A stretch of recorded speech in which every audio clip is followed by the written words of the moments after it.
बिस्मिल्लाहिर्रहमानिर्रहीम। अस्सलामुअलैकुम। शाम का वक्त था। मुकेश मोटरसाइकिल से अपने मामा के घर से वापस आ रहा था।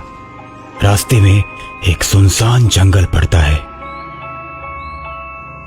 जंगल में आते ही मुकेश को मामा की बात याद आती है कि आते वक्त मामा ने कहा था कि अंधेरा होने से पहले जंगल को पार कर लेना।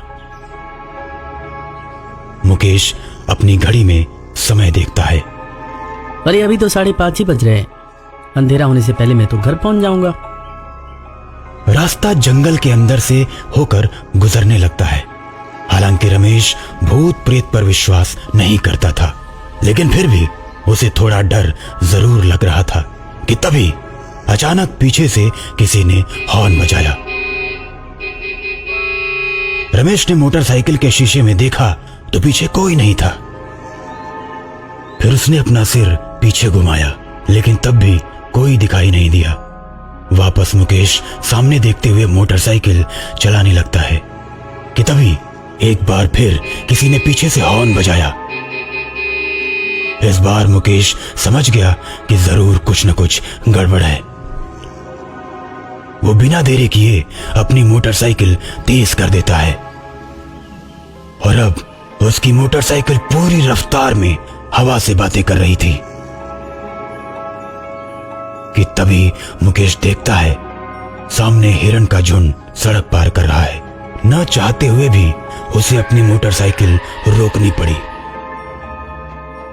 हिरणों के झुंड के निकल जाने के बाद जैसे ही मुकेश अपनी मोटरसाइकिल पर बैठता है तो पीछे से वही हॉर्न बजता है।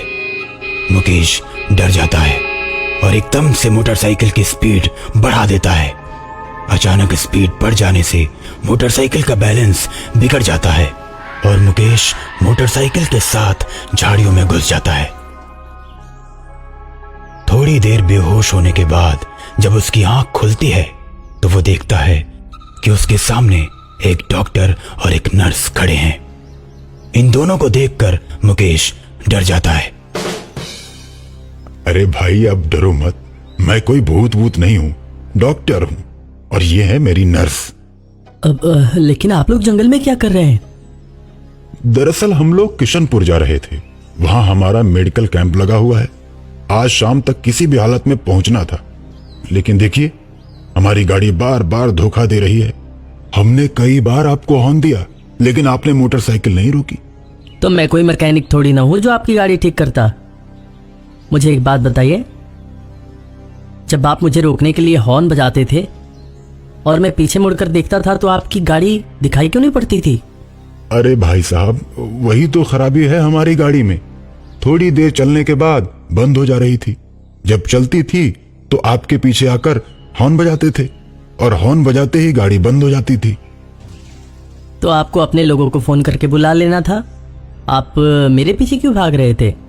देखिए भाई, हम दोनों के फोन की बैटरी डाउन है ना, इसलिए हमने सोचा कि आप रुक जाओगे तो आपके ही फोन से किशनपुर फोन करके दूसरी गाड़ी मंगवा लूंगा, लेकिन आप तो स्पीड बढ़ाए जा रहे थे। कमाल है सर, आप डॉक्टर और आप नर्स, मगर आप दोनों लोगों का फोन किसी काम का नहीं है। देखिए भाई साहब, कृपया मदद करिए हमारी।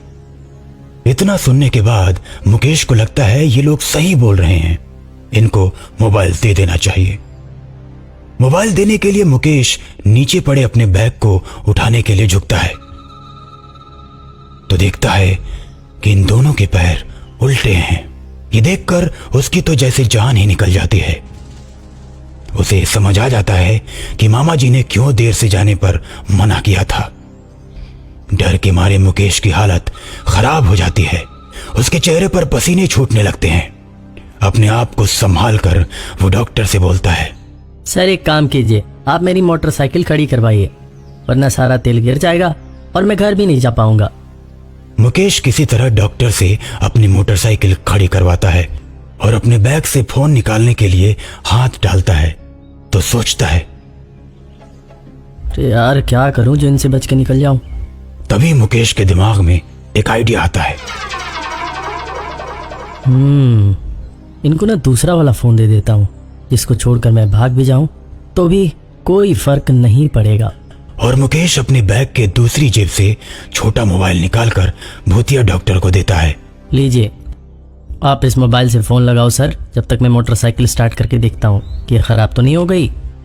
इतना कहकर मुकेश मोटरसाइकिल को स्टार्ट करता है। मोटरसाइकिल के स्टार्ट होते ही वो झटके से बैग उठाकर मोटरसाइकिल को तेजी से भगा लेता है।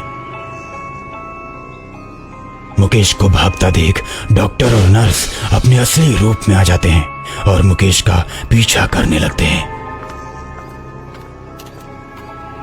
मुकेश मोटरसाइकिल का पूरा एक्सीलेटर घुमा देता है। मोटरसाइकिल फुल स्पीड पकड़ लेती है और दोनों शैतान भी उतनी ही स्पीड में मुकेश का पीछा करने लगते हैं। दोनों बस मुकेश को पकड़ने ही वाले होते हैं कि तभी मुकेश को दूसरी तरफ मोड़ पर हनुमान जी का मंदिर दिखाई देता है। मंदिर देखते ही मुकेश बिना देरी किए मोटरसाइकिल मंदिर की तरफ मोड़ देता है और मुकेश के मंदिर की सीमा में पहुंचते ही पीछे पीछे दोनों शैतान भी पहुंच जाते हैं। लेकिन मंदिर की सीमा पर पहुंचते ही दोनों को एक जोरदार झटका लगता है और दोनों धू धू कर जलने लगते हैं। थोड़ी देर में दोनों शैतान जलकर राख हो जाते हैं। मुकेश खुशी से झूम उठता है और जय बजरंगबली कहता हुआ अपने घर के लिए निकल पड़ता है। उन्होंने हमारे चैनल को सब्सक्राइब नहीं किया, सब्सक्राइब कर दें और बेल आइकन को भी ज़रूर प्रेस कर दें ताकि इस तरह की वीडियोस आप तक पहुंचती रहें।